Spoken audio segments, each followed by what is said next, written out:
And welcome to Exposition. It's been a little while, but Valerie's come up with a guest. Yes, I sure have, and that would be Seth Argabright. We're so excited to have him. He has so much to tell us, so we'll get started. Yes. It is March. It is March, and Big doings in March. big doings in March. Right. Yes. What's going on? That will be the St. Patrick's Day Cultural Festival and Parade downtown Gallipolis on March 18th. That's a week from Saturday, right?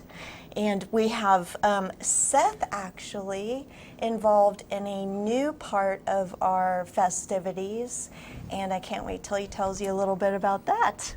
Yeah. What all can we find down there? When is the parade? The parade starts at 1 o'clock downtown Gallipolis. Warms up a little bit in March because some of us will be wearing kilts. Yes, some of us will be wearing kilts. So Yes, and your lovely wife Deb will be matching kilts. I don't know. I think she has something to do that day. Anyway. No way. But yeah. Oh. We want it to be warm. Wear your long john. So Amy. then after the parade, what can you do after the parade? Well, the festival in the park starts at noon and it goes till 7, and there's going to be music, and there's going to be bounce houses, and there's a special part of the park that Seth is going to be telling us about that's going to be new this year. And we have so many wonderful sponsors. We have entertainment, we have hopefully some food, but otherwise support our local restaurants because they've got great food too. And it doesn't cost a thing. No. There may be some charge for something. I don't know what it might be, but maybe food.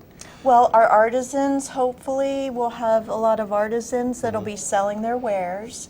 So, But to go there and just hang out and talk to people, it's no yes, charge. So no probably should be charge. as long as it's not snowing, it'll be a great weekend. That's right. Absolutely. We can't wait. And if you want to be involved, let us know. So let's open it up to the three shot. Today we have Seth Argabright.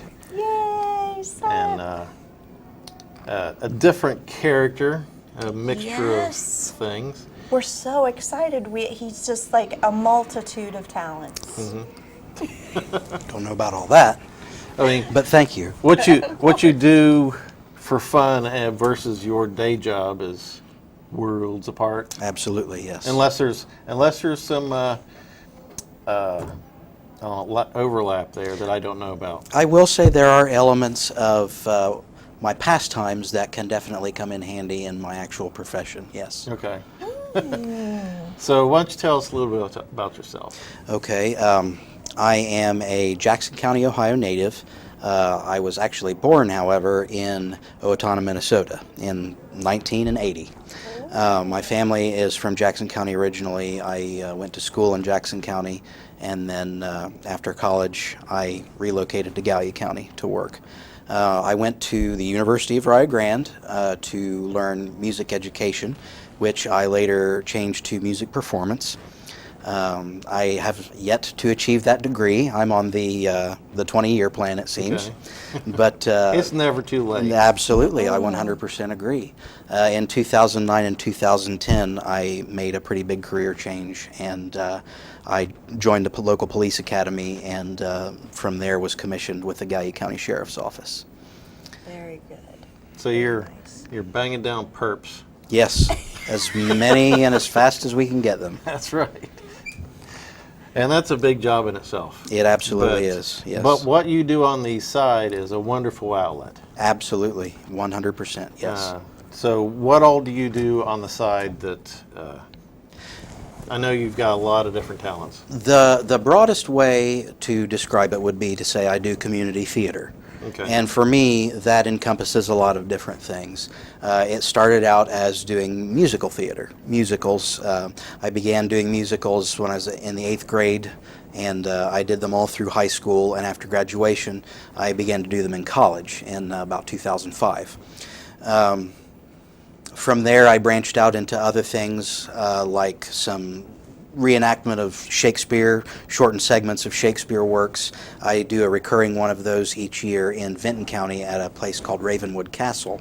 That is, it's a segment from Shakespeare's Henry VIII, and what it centers around is basically a Christmas dinner in the castle of Henry VIII, and he's present, and I play his chamberlain. Okay. Another production similar to that, each year I play Edgar Allan Poe, which might seem a little odd considering my follically challenged appearance, but I grow out There's a always mustache wigs. and throw on a wig, and we do a nice little hour-long Edgar Allan Poe expose there at the same place at Ravenwood Castle. I've been doing that one for 5 years. I've done the Shakespeare one for 6 years, and I've been involved in at least one major musical on the average every year. Excuse me. So when did you, there's lots of things that when I was growing up, maybe first grade, I discovered, I've got a talent for drawing. When did you find that you had a talent that was like, hey, I'm good at that? Well, I don't know about when I discovered I was good at it, but if we'll go all the way back, excuse me, if we go all the way back to 1987, a show premiered on television called Star Trek: The Next Generation. And I was 7 years old.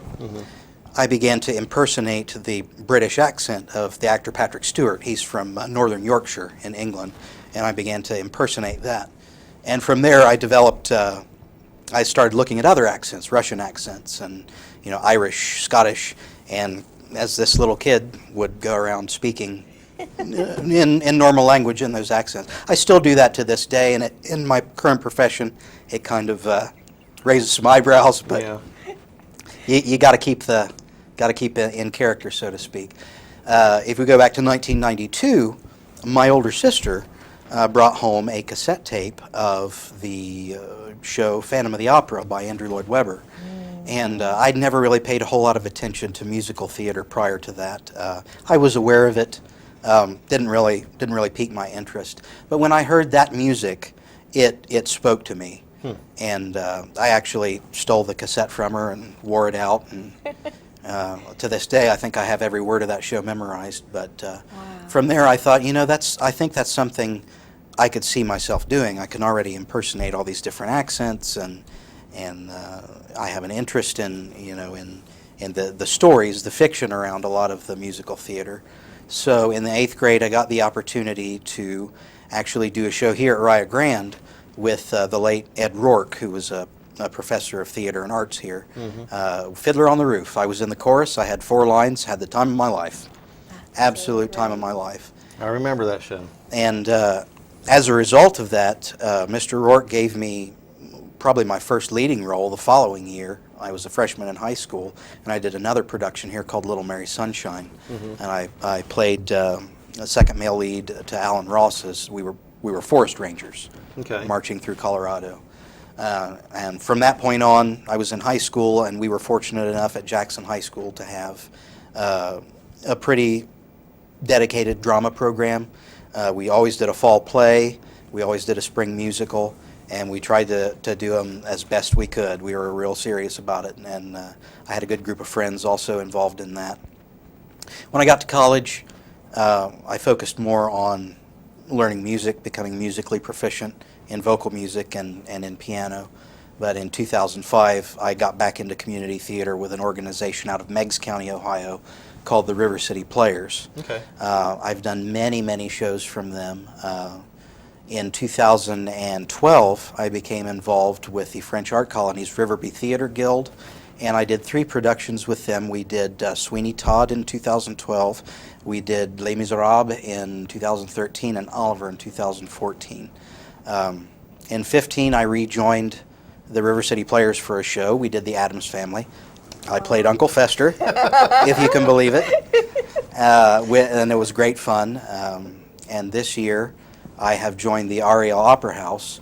We are mounting a production of The Music Man, which will be staged at the Ariel Opera House June 16th and 17th. And I believe we're going to watch a video a little bit later of me doing an excerpt from that. Okay. And you are? I'm playing The Music Man, Professor Harold Hill. Okay. So the lead role. It is, yes. It's my first lead in a while. Okay. I haven't played a lead in about 4 or 5 years, but Who were you in Les Mis? I was Javert. He was the villain.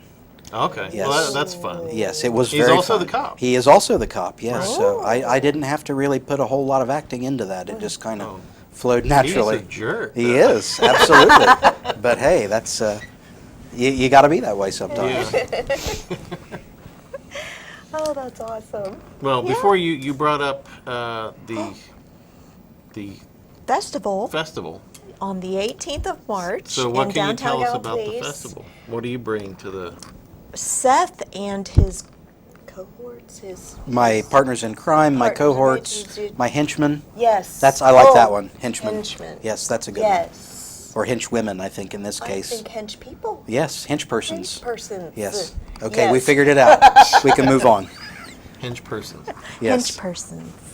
Mm-hmm. Yes. Say it like that. Motley Crue. Yes, hench Yes. persons. We are. I first joined the cultural festival last year. Yes, you did. I was asked to sing there, and there are musical guests. Are there musical guests throughout the entirety of the festival? Yes. There are, aren't there? Yes, on stage there's going to be one after the other throughout the day. Yeah, and no specific type of music. It's all different walks. All different because we're Country, theater, music. It is St. Patrick's Day, but they're encompassing all Yes, cultures. Yes. it's cultural festival and parade. But yes, it's a little bit outside of culture this year. I mean, not all of it, but there's a segment that's. What do you call it? I call it subcultural, Subcultural. which is a very broad term, but in every culture you have groups of people that enjoy spending their spare time in certain ways. Right. For example, I enjoy spending my spare time as a musical theater person, an actor, a singer, what have you. Yes. Wherever I can plug it in, whoever will let me get up in front of people and do something like that. Absolutely. But there are all people, people are into athletics, people are into crafting, people are into painting, all kinds of things that go along with the artisan shop. Right. And this year we decided, initially, we were going to try to gravitate a section of the festival, and when I say we, I was asked kindly by We. yes, Valerie to be a part of this, and there were several other people from the community who are artistically inclined have joined us and are helping out. But a section of the cultural festival that I consider subcultural will have to do with things like Renaissance era reenactment, kind of like the sort of thing you'd see at the Ohio Renaissance Festival in Harveysburg, Ohio. Yes. We also have an individual who is a cosplayer, and for those of you who are not familiar with the term cosplay, it's short for costume play, and what it amounts to is if you're the type of person that really enjoys Halloween and you want to stretch it around the whole year, you're probably a cosplayer. If you want to be Superman, Batman, if you want to be somebody from Japanese anime, somebody from some other television you enjoy, Video games, yes, absolutely. Then you're probably a cosplayer. Mm-hmm. And this fellow will be there with some of his fellow cosplayers, and they'll be in costume. So great. And they will be able to provide information for people who are looking to possibly get into that as a pastime, with how to do it and where to go to do it and where to obtain the costuming. That's great. In addition to that, I recently spoke with a good friend of mine from Meigs County. We have been, for about the last 6 months or so, trying to get a Civil War reenactment group off the ground. Oh, wonderful. We have a number of people who are already involved, and I thought that this festival would be a great opportunity for us to display that particular subcultural historical reenactment, Yes. and also to use it as a recruitment tool to say, hey, we're here, we're local, you don't have to travel, to Parkersburg or to Washington County, Marietta, to do something like this. We're trying to get it set up in our own backyard. And So will that be like an encampment where you've got the tents and that sort of thing, or what? that's the broad goal, absolutely. So it's not connected with the 91st Infantry of Gallia County? It is not. Okay. No. This is more of a Gallia Meigs Okay. thing. I'm not familiar with anyone who is with the 91st. Actually, I take that back. I am. I worked with a fellow on a show a couple of years ago, and I believe he's a member of it. Mm-hmm. But we would certainly work towards Jim partnering Euler? with them. Sorry? Jim Euler? I think so. Okay. He was in a play with us that Dr. Hart Okay. from here at Rio wrote. It was actually about the Civil War. Hide the Horses was the name of it. But at any rate, yes, we'd certainly, we're not affiliated with them at the present time, but we'd certainly partner with them if the opportunity arose. But we'll be there, we'll have a tent, and that's the group I'll be a part of. And there'll be several, there'll be a good friend of mine, his wife and their children all have period correct clothing. We'll be there and be demonstrative of that. Now, I heard there was one other thing that kind of borders on the time after the Civil War and technology. It's called steampunk. Is that right? Yes. That is something, that is an idea that we're toying with. I'm not sure how exactly it will be represented, but I believe it will be represented. Okay. Steampunk is, it's a fictional subculture that couples modern technology with the Victorian era steam technology, like steam train engines and things Reminds like me that. of some of those shows. I don't know if it was like the Wild Wild West, Absolutely. where they have these inventions, Oh, yeah. these complex mechanical steam-powered things. You know, Yes. the early industrial age. Yes. The Where- Wild Wild West is a great example of that. Right. Yeah. I always enjoyed that. I think it's a great thing. I wanted to build a steampunk motorcycle. Do it. You know, Absolutely. with brass and all that stuff. Well, Those yeah. are pretty cool. Do That it, would be cool. Mike. Okay, so we might as well get to the clip now. Sure. So we have a little bit of time to talk afterwards. So we have some footage. You want to set this up? Absolutely. Before we went live today, we recorded a segment from The Music Man. It's the character that I play, Harold Hill. He is a salesman. He's a smooth-talking salesman, but he's one that's not quite as honest as he should be. And how he operates is he goes to small Midwestern towns in the early part of the 20th century, and he sells band instruments to kids, to families and children.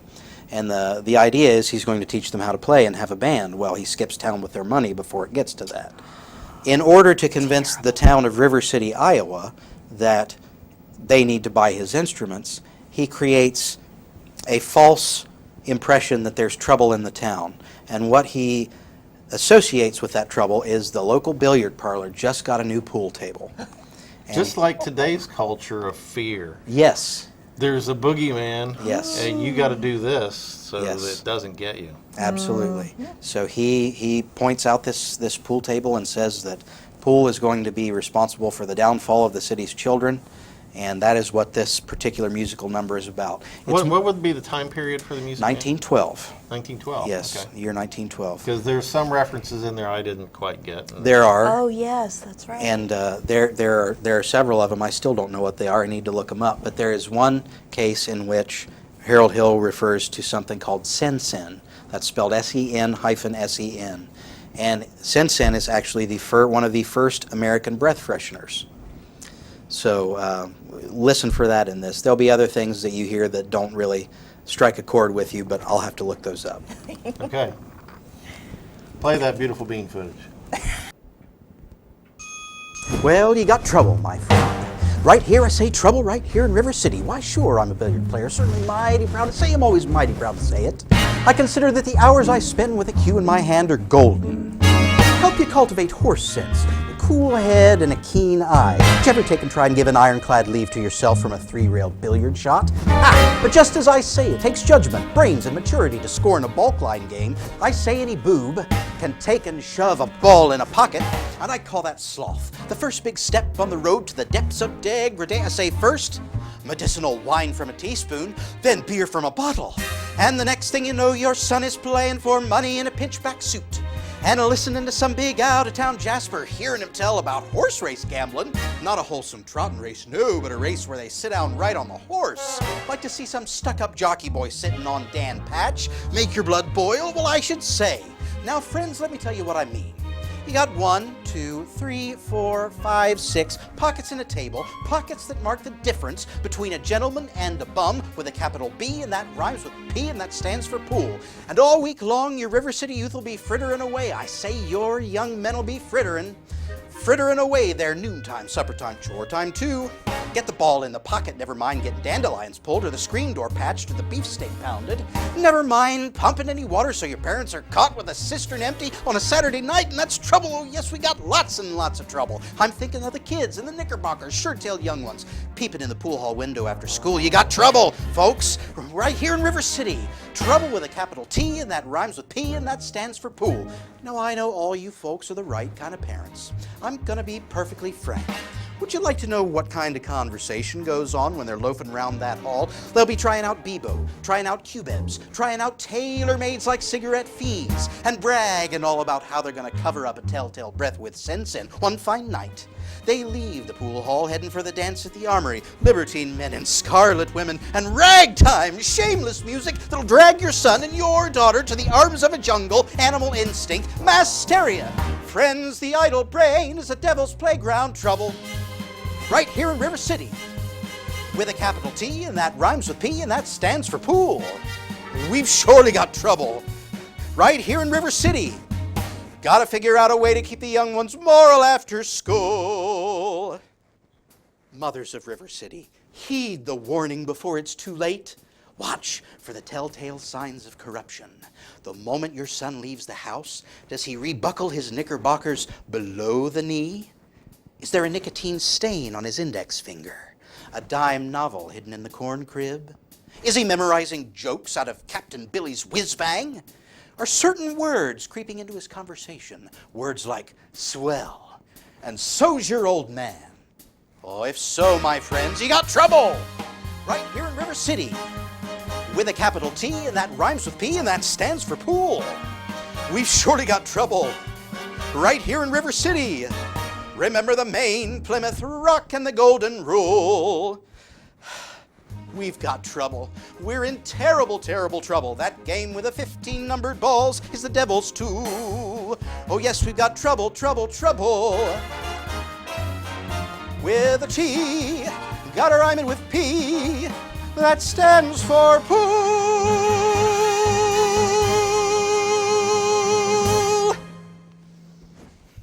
Yay! Nice. Woo! Even though that was done here, it was very good. Thank you. Very nice. So tell us a little bit more about this show, The Music Man. Yes. And when is it going to be? It is going to be June the 16th and the 17th. Okay. Have you started practicing? Practices have started, but because of my work schedule, I was not able to attend the first one. So a And you're the lead guy. Right. But they have started, and I'll be able to attend them from here on out. Promise. And we're practicing in here in town at the Ariel Opera House. Judith Cavendish is the musical director of this program, and she is also the individual at this time to coordinate with as far as information about the show. Also, Laura Lynn Snow, who's the director of the Ariel Opera House, is another contact person. And I would like to make it known that our production is still looking for gentlemen actors and singers to participate. I believe there are some speaking and singing roles still available, as well as chorus roles.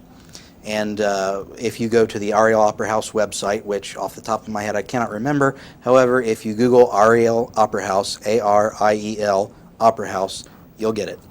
And there's contact information on there for Judy Cavendish and Laura Snow. How about age ranges? I mean, All old ages. guys, little kids? Young children up to gentlemen, older gentlemen. Okay. Absolutely, yeah.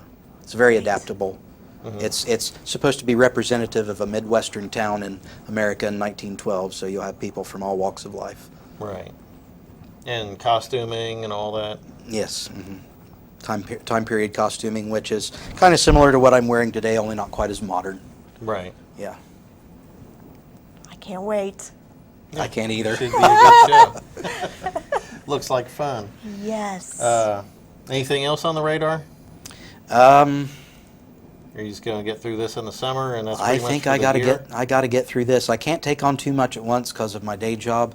Right. Back in my college days, I could have 2 or 3 productions going at one time because I didn't have such a hectic day schedule. But these days, I got to dedicate time to my current profession. So Now, what was the other shows that you said you had, like Ravenswood Castle, that are repeats? When are yes, those? October. It's usually the last Thursday before Halloween.